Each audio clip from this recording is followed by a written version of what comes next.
teve um dia que o Felipe Campos, eu não sei o que aconteceu naquele dia, mas do nada o Felipe Campos ia desmaiar no ar. Você sabe dessa história? Meu Deus, não.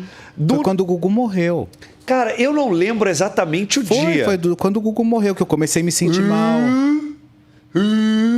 Verdade? Cara, eu saí no meio da câmera, porque eu vi que ele ia cair e segurei. Mas você tava sentado... Tava sentado. Eu tava sentado, eu acho que eu fui comer, porque na verdade foi o seguinte, os primeiros a saber da morte do Gugu fomos nós. Só que a gente não podia falar nada. A gente ficou frio. Que a gente tinha a fonte em Orlando, tal. E o coração aqui, foram os dias mais tristes. Ia chegando, e na verdade, claro, chegavam informações de 5 em 5 minutos. O Gugu já morto, mas nós não podíamos falar absolutamente Mas nada. e que horas isso foi? Antes vocês já estavam no ar? Não, foi... no ar. No ar, e a gente falando, tocando. a gente falando, Meu diz assim, o Deus. que será que está acontecendo? Por que, que a mãe está indo para Orlando? Por que, que a família que o médico tá saindo do Brasil?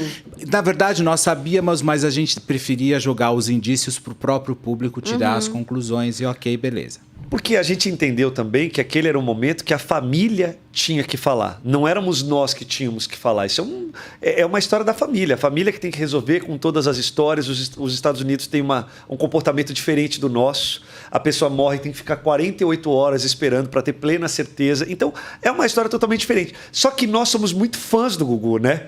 Nós tínhamos eu tinha um carinho pelo Gugu, cara. O Gugu era uma pessoa tão gente boa. Uma vez eu fui na porta da GGP, ele estava gravando o programa. E aí fiquei lá esperando, que era uma treta de Xuxa, de Gugu, que olha, a Xuxa foi pra lá e não sei o quê. E aí o Gugu, ele falou, Thiago, só saí porque é você. E me deu uma entrevista, cara, naquele momento, quando ele falou só saí porque era você, eu me senti a pessoa mais importante do mundo, porque era eu entrevistando o meu ídolo. E aí, nessa história toda, terminou a entrevista, ele bateu no meu ombro, colocou a mão no meu ombro e falou assim, Thiago, eu não gostaria mais que você viesse aqui. Eu falei, mano, meu ídolo, tipo, não quer mais que eu venha aqui. Porque, cara, o Gugu, eu amava tanto televisão que eu pedia pra minha mãe levar meu irmão de colo. E minha mãe não tinha com quem deixar, então ela levava... Mas ele falou que não queria que você fosse mais, por quê? Então, era isso que eu ia te falar. Ele falou que não queria que eu fosse mais, porque ele não queria que eu passasse frio e nem passasse chuva. Que toda vez que eu quisesse uma entrevista com ele, todas as vezes ele ia me atender, era só marcar com a Esther Rocha. Mano, na hora que ele me falou isso... Nossa, mano, olha isso. Beleza, o tempo passou.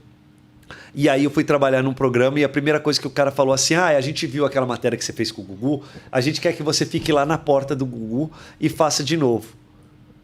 Aí eu falei, não vou fazer.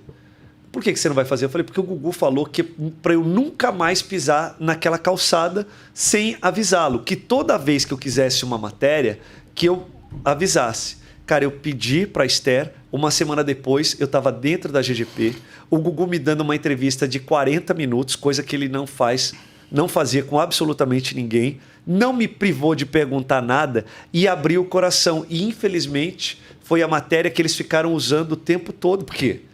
A entrevista, as sonoras que as pessoas tinham com o Gugu, e aí, Gugu, como é que é o programa novo? Ah, muito legal, obrigado por vocês estarem aqui. Mas ninguém... Cara, quando eu perguntei... Tinha uns detalhes. Gugu, tipo, Gugu, você tem muitos amigos? Ele falou, eu não tenho amigos. Eu falei, cara, e quando você quer fazer assim, você não reúne amigos na sua casa para fazer um churrasco, familiares? Não, eu faço pouca coisa, sabe? Umas coisas que ao mesmo tempo que eu tava ali perguntando para aquele cara que eu admirava, entendendo que meu ídolo vivia uma vida muito diferente. Porque você imagina a casa de famosos, sempre com festa, com alegria. Mas aí, voltando ao assunto, o que aconteceu foi o seguinte do Gugu. Aí uma fonte que a gente estava todo mundo cobrindo ali... Real time. Hard news, né? Hard news. Tava todo mundo ali ao vivo cobrindo e as informações chegando. Daí chegou assim para mim da fonte. Ele morreu. Meu, ali meu coração veio na boca, assim. Blá, blá, blá, blá, blá, blá, blá, blá. Eu falei, gente, o que eu faço agora? Eu fui ficando sem cor, não foi? Ele foi ficando branco, ele já é branco. Ele foi ficando pálido, Felipe, não sei o quê. Aí até que ele foi levantar. No que ele foi levantar, que ele não estava passando bem. Não estou passando bem. Cara, ele ia cair. No que ele ia cair, eu fui lá e abracei ele. Isso ao vivo. Isso ao vivo. Ao vivo, mas não cortou. Não mostrou, mas mostrou eu passando na frente da câmera. Quem estava assistindo em casa só viu Um o vulto, Thiago assim, passando na frente da câmera. O Juneba, diretor de TV, aliás, um abraço, Juneba. Beijo, Foi muito Juneba. rápido e não mostrou isso. E eles continuaram tocando o programa enfim... Porque a pressão da história, né? A pressão é muito grande, né? É porque a gente se envolve, gente. Não dá. Quando a gente fala da vida das pessoas, a gente tem um envolvimento, a gente sabe de tudo. Aliás, a gente sabe muito mais do que a gente fala.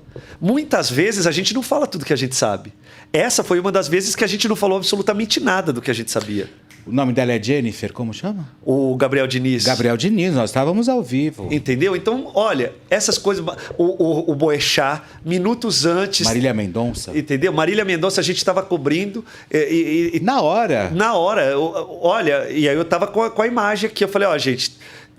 Eu falei, olha, graças a Deus, Deus é tão bom que fez com que o piloto tivesse a perícia de parar em cima da cachoeira. Olha como Deus é bom. Mal sabia a gente... Tava todo mundo morto que lá dentro. todo mundo morto dentro da história. Então, assim, são coisas que as pessoas não sabem, que nos assistem na TV, mas não sabem o bastidor de quanta pressão a gente sofre, de quanto a gente se envolve com as histórias e de que muitas vezes a gente procura forças de não sei da onde para tentar firme e não decepcionar aqueles que nos dão a possibilidade de entrar nas casas.